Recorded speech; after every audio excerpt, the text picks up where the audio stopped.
तो धवल पटेल जी हैं गुजरात से, वो कह रहे हैं कि आपसे लगभग 2 साल पहले इंटरनेट के माध्यम से जुड़ने के बाद अब तक मेरे अंदर की और बाहर की परिस्थितियों में काफ़ी बदलाव आए हैं। पहले जो काम पूरी तरह मेहनत लगाने के बाद भी एक डर से ही होता था, अब लगता है कि वो काम अपने आप ही हो रहा है, सिर्फ खड़े रहने मात्र से। इसके लिए आपका धन्यवाद है गुरुजी। मेरा प्रश्न ये है कि अब ये स्थिति में हूँ कि जब मुझ पर ये अनुकंपा आ गई है, तो अब जब मैं दूसरों को देखता हूँ कि जो कि व्यस्त हैं, तो मैं उनकी तुलना में खुद को खाली पाता हूँ, तो एक छटपटाहट सी है। तो इस अवस्था में अब मुझे क्या करना चाहिए?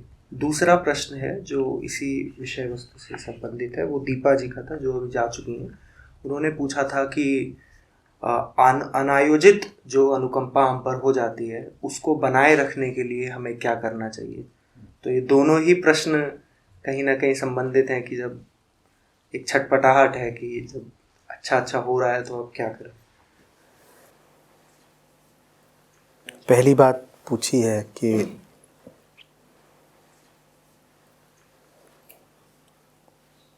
हरि कृपा से लाभान्वित होने के बाद जीवन में अक्सर एक खालीपन भी उतर आता है। ऐसा होता है, ये बहुतों का अनुभव रहा है। क्योंकि जब तक आप विक्षिप्त थे,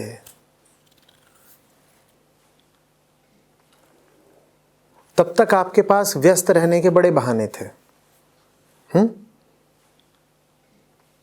हर चीज आपके लिए महत्वपूर्ण थी, तो हर चीज आपको व्यस्त कर ले जाती थी। फिर जब भक्ति में मन गलता है, ज्ञान उदित होता है, तो वो सब कुछ जो पहले बड़ा महत्वपूर्ण लगता था,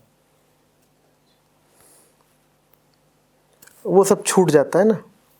दिखता है कि कचड़ा है, क्यों इसको पकड़े बैठे रहें। तो नतीजा अक्सर होता है एक खालीपन। पहले जो था वो चला गया और अब है खालीपन। इतनी ही बात से समझ गए होंगे कि अब अगली चीज क्या होनी चाहिए।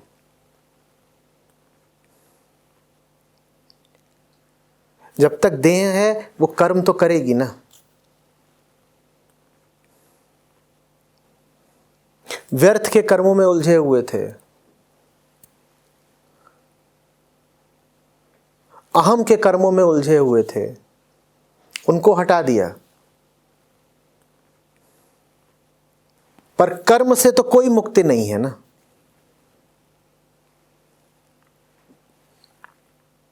ये शरीर कुछ ना कुछ तो करेगा। तो अब अपने आप को करने के लिए सार्थक कर्म दो।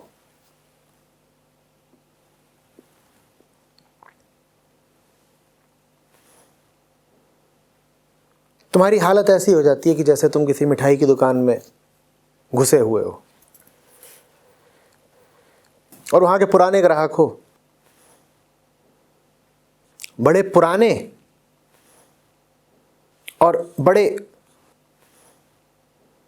कद्रदान ग्राहक हो, बिल्कुल दीवाने हो उस दुकान के। कह लो कि पैदा ही दुकान में हुए थे, वहीं बड़े हुए हो, वहीं मरना है। ऐसे मुरीद हो उस दुकान के, और वहां मिठाइयां ही मिठाइयां सजी हुई हैं। तुम कभी इस मिठाई की तरफ भागते हो, कभी उस मिठाई की तरफ भागते थे, कभी तुमने इस मिठाई को चखा, कभी उसको चखा। ऐसे तुम्हारी जिंदगी बीत रही थी। फिर ज्ञान उठा, फिर तुम्हें पता चलने लगा ये मिठाई व्यर्थ है, ये मिठाई व्यर्थ है। तुम तीसरी की ओर भागे, तुम्हें पता चला वो भी व्यर्थ है। तुम चौथी की ओर, वो भी व्यर्थ है। ऐसे करते करते करते दुकान का जितना माल था वो सब तुम्हें स्पष्ट हो गया कि व्यर्थ ही है। और अब भूख लग रही है तुमको, लग रही है भूख, और भूख लगनी लाजमी है, क्योंकि जीव हो तुम, जीव को तो भूख लगती है। और खड़े हो तुम उस दुकान में, और जिधर को भी हाथ बढ़ाते हो तुम्हें कोई याद दिला देता है कि ये तो बेकार है, व्यर्थ है, इस मिष्ठान्न को छूना मत। तो तुम फिर कुछ देर इंतजार करते हो, फिर किधर को बढ़ने लगते हो। जहां ही हाथ रखते हो वहां ही तुम्हें भीतर से चेतावनी उठती है, व्यर्थ है। तो अब तुम्हारी हालत क्या हो जाएगी? तुम्हारी भूख बढ़ती रहेगी और खाने को तुम कुछ पाओगे नहीं। ये तो गलत हो रहा है तुम्हारे साथ। अगर तुम्हें ज्ञान उदित हुआ है तो फिर तो तुम्हारे साथ कुछ अच्छा होना चाहिए था ना। ये तो तुम्हारे साथ गलत होने लग गया। क्या गलत हो रहा है? तुम भूखे हो, तुम मिठाई की दुकान में भी भूखे हो। ये तो बड़ा गलत हो रहा है। ये क्यों हो रहा है तुम्हारे साथ? जरूर कोई भूल हो रही है। क्या भूल हो रही है?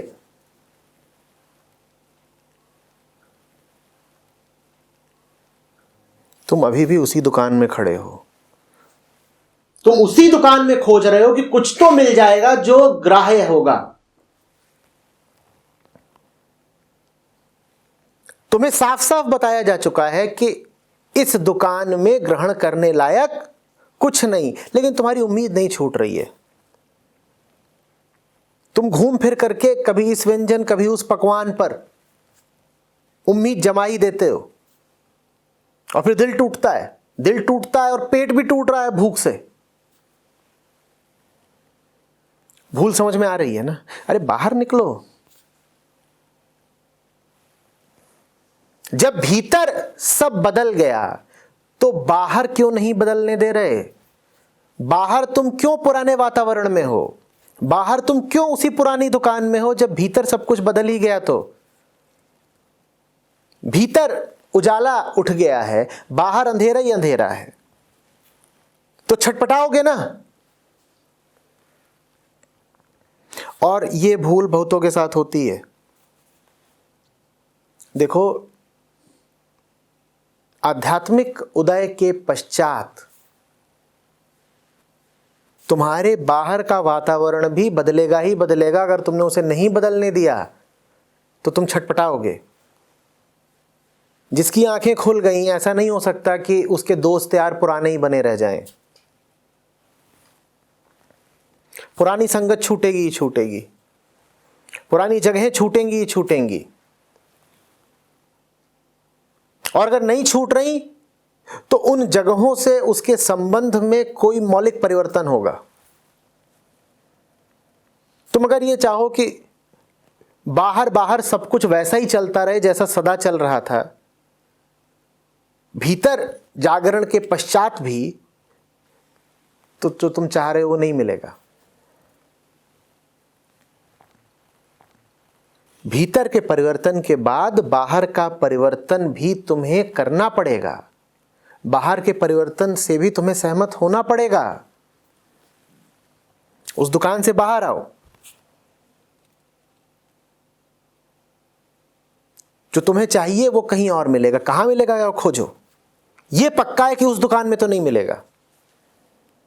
उस दुकान में तो खालीपन ही मिलेगा। खालीपन या खाली पेट एक ही बात है।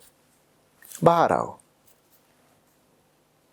नए ठिकाने तलाशो, नए संबंध बनाओ, नई संगति का स्वागत करो, नई दुनिया बसाओ।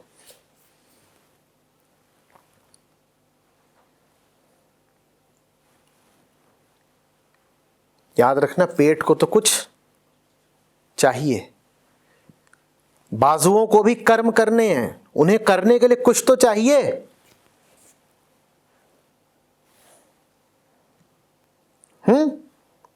वाल्मीकि पहले लुटेरे थे, हत्यारे थे।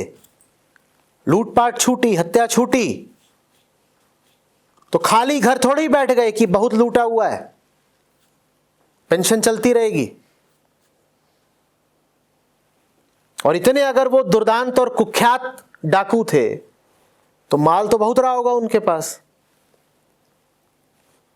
कह सकते थे ना कि अब छोड़ दी चोरी चकारी, अब आराम से बैठेंगे, विश्राम है। नहीं, बहुत श्रम करते थे। लुटेरे को बड़ा श्रम करना पड़ता है।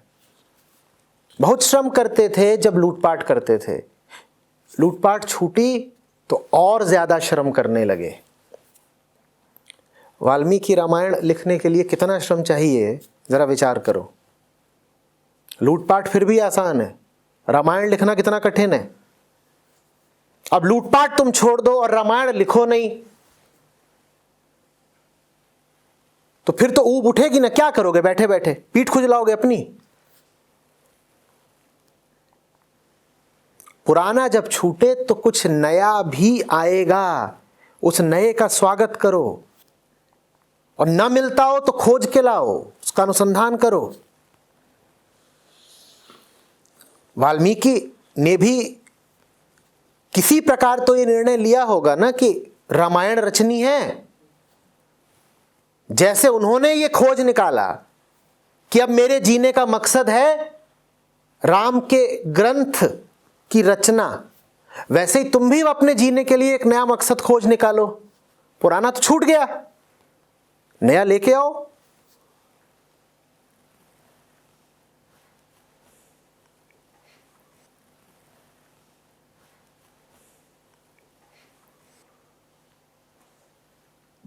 जो गलत राह जा रहे होते हैं, उन्हें पता चल जाए गलत राह जा रहे हैं, तो रुक कर खड़े ही थोड़े हो जाते हैं।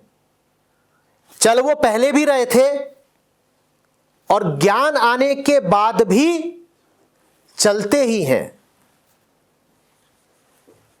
दिशा बदल देते हैं, चलना नहीं रोक देते। तुम्हें भी चलना पड़ेगा, अब सही मंजिल की तरफ चलो।